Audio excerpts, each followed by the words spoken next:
우리는 그리스도가 우리를 위해 죽임을 당했으며 그 죽음이 우리의 죄를 씻어주었고 그가 죽음으로써 죽음의 세력이 힘을 잃었다는 말을 듣습니다. 이것이 공식입니다. 이것이 기독교입니다. 이것이 우리가 믿어야 할 바입니다. 이 말은 금세기 최고의 기독 변증가인 C.S. 루이스가 한 말입니다. 기독교의 공식이라고 할 수 있습니다. 독생자 예수 그리스도가 인류 구원을 위해 죽임을 당했다. 그분이 죽음으로 우리의 죄가 씻김을 받았다. 그리고 그 죽음으로 인해 이 땅을 뒤덮은 죽음의 세력이 힘을 잃었다. 이것이 기독교의 공식이라는 설명입니다. 공식은 외워야 하는 것이죠. 루이스는 이 공식을 믿는 사람들이 크리스찬이라고 말했습니다. 그는 기독교는 낭패감에서 출발하는 종교라고 언급했습니다. 낭패감에서 출발하는 종교란 말이 흥미롭습니다. 기독교는 인류가 죄에 빠졌고 병이 들었다는 것을 전제하지 않고서는 답을 줄 수 없다는 의미에서의 낭패감입니다. 또한 하나님을 알고자 할 때 그 주도권은 내가 아니라 전적으로 하나님께 있다는 점에서 인간은 낭패감을 느낍니다. 그러나 이 낭패감, 일종의 인간의 전적 무능을 인식하는 것이야말로 하나님을 만나는 출발점이라는 사실을 루이스는 주장하고 있습니다.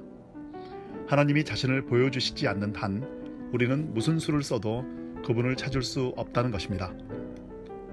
그러면 하나님은 누구에게 자신을 보여주실까요? 특별히 자신을 더 잘 보여주는 어떤 부류의 사람들이 있는 것인가요? 루이스는 이렇게 말합니다. 실제로 하나님이 자신을 더 많이 보여주는 사람이 있는데 이것은 하나님이 그들을 편애하시기 때문이 아닙니다. 마음과 됨됨이가 온통 잘못되어 있는 사람에게는 하나님도 자신을 보여주실 수 없습니다. 햇빛은 편애라는 것을 할 수 없음에도 불구하고 깨끗한 거울에 비치는 밝기만큼 더러운 거울에 환히 비칠 수 없는 것과 같습니다. 달리 표현하면 다른 과학에서 사용하는 도구는 현미경이나 망원경처럼 여러분의 외부에 있는 것들인 반면에 하나님을 볼 수 있는 도구는 여러분 자신이라고 할 수 있습니다. 사람의 자아가 깨끗하고 밝지 못하면 하나님의 모습 또한 더러운 망원경 렌즈로 보는 달처럼 흐려 보일 수밖에 없습니다. 루이스는 하나님은 참다운 사람에게만 자신을 있는 모습 그대로 보여주실 수 있다고 말했습니다. 여기서 참다운 사람이란 단순히 선한 개인들을 가리키는 말이 아니라 한 몸 안에 연합되어 서로 사랑하고 서로 도우며 서로에게 하나님을 보여주는 사람들을 가리키는 말입니다.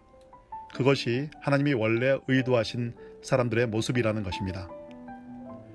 루이스는 하나님을 배우기에 정말 적합한 도구는 다 함께 하나님을 기다리는 그리스도인 공동체라고 강조했습니다. 그 공동체 모임을 통해 사람들은 하나님을 경험하며 그리스도의 생명에 동참하게 된다는 것입니다. 그 그리스도인 공동체에서 우리는 자신을 주장하는 것이 아니라 맡기게 됩니다. 루이스는 기독교가 제시하는 바는 바로 하나님이 그 뜻대로 하시도록 자신을 그분께 맡기는 사람은 그리스도의 생명에 동참하게 된다고 강조했습니다. 만든 생명이 아니라 낳은 생명, 언제나 있었고 언제나 있을 생명을 나누어 갖는 것이라는 설명입니다. 루이스의 이 말을 들어보십시오. 그리스도는 하나님의 아들이십니다. 그러므로 그의 생명에 동참하면 우리도 하나님의 아들이 됩니다. 우리는 그가 성부를 사랑하시듯 성부를 사랑할 것이며 그러면 성령이 우리 안에서 일어나실 것입니다.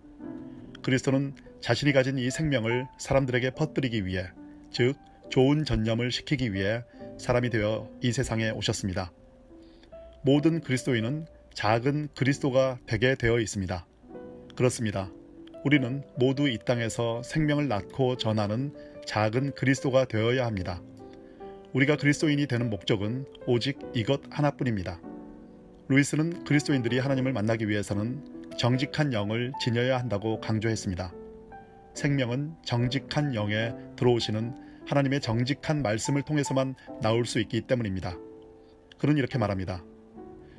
습관적으로 교회에 나가던 젊은이가 사실은 자신이 기독교를 믿지 않는다는 사실을 정직하게 인정하고 교회에 그만 다니기로 할 경우, 그러니까 부모님을 속썩이기 위해서가 아니라 정말 정직해지고 싶어서 그렇게 할 경우에 그리스도의 영은 그 어느 때보다 그에게 더 가까이 계실 수 있습니다. 루이스는 주님이 원하시는 것은 우리의 행위나 종교 의식이 아니라 정직한 우리 자신들이라면서 끊임없이 부정직하고 자기 유익만을 구하는 자아를 죽여야 한다고 강조했습니다. 그러면서 크리스찬들은 다음과 같이 말하는 그리스도의 음성을 반드시 귀담아 들어야 한다고 말했습니다. 그에 따르면 주 예수 그리스도는 이렇게 우리에게 말씀하시고 계십니다. 나에게 전부를 다오. 나는 너의 시간이나 돈이나 일을 원치 않는다. 나는 너를 원한다. 나는 너의 자연적 자아를 괴롭히러 온 것이 아니라 죽이러 왔다. 미봉책은 필요 없다. 나는 여기저기 나뭇가지를 쳐내는 것이 아니라 나무 자체를 아예 뽑고 싶다. 이를 뚫거나 씌우거나 막는 게 아니라 아예 뽑고 싶다. 너의 자연적 자아 전부를. 내가 악하다고 생각하는 욕망이나 죄 없는 욕망을 가리지 말고 전부 내게 넘겨다오. 그러면 그 대신 새 자아를 주마. 내 자아를 주겠다. 그러면 내 뜻이 곧 너의 뜻이 될 것이다. 루이스는 영적으로 가장 핵심적으로 궁극적인 악은 교만이라면서 교만은 하나님과 전적으로 맞서는 마음 상태이고 남들보다 우월하다는 데서 오는 즐거움이 사람을 교만하게 만든다고 했습니다. 이 시대 최고의 변증가인 C.S. 루이스가 이 땅을 떠난 지 반세기도 훌쩍 지났지만 그의 말은 여전히 살아 우리를 깨우고 있습니다.